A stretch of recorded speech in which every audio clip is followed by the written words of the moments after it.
மீண்டும் ஜெயலலிதா வருகை மற்றும் பதவியேற்பு விழாவை முன்னிட்டு சென்னை நகர் முழுவதும் விளம்பர பேனர்கள் நிரம்பியிருந்தன.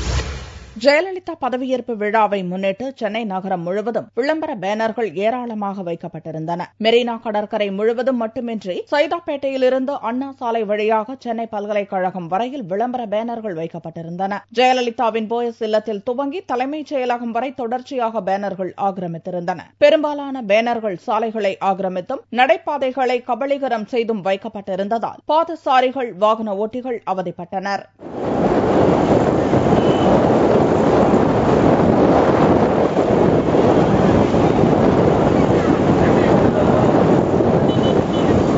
ஜெயலலிதா வருகையை முன்னிட்டு சென்னையில் 8000க்கும் மேற்பட்ட போலீசார் பாதுகாப்பு பணியில் ஈடுபட்டனர். வெள்ளியன்று அதிமுக எம்எல்ஏக்கள் கூட்டம் முடிவடைந்து ஜெயலலிதா சட்டசபை தலைவராக தேர்ந்தெடுக்கப்பட்ட நிலையில் தலைவர்கள் சிலைகளுக்கு அவர் மாலை அணிவித்தார். இதற்காக சென்னை நகர் முழுவதும் ஆயிரக்கணக்கான போலீசார் பாதுகாப்பு பணியில் ஈடுபட்டனர். சனிக்கிழமையன்று பதவியேற்பு விழா நடக்கவுள்ளதால் பாதுகாப்பு பலப்படுத்தப்பட்டிருந்தது. கடந்த 7 மாதங்களுக்கு பிறகு சென்னையில் அதிமுகவினர் பெருமளவில் திரண்டனர். வெள்ளியன்று அதிமுக எம்எல்ஏக்கள் கூட்டம், ஜெயலலிதா மாலை அணிவித்தல் மற்றும் சனிக்கிழமையன்று பதவியேற்பு விழா என்று தொடர் நிகழ்ச்சிகள் காரணமாக தமிழகம் முழுவதும் இருந்து ஏராளமான அதிமுக தொண்டர்கள் சென்னையில் திரண்டனர்.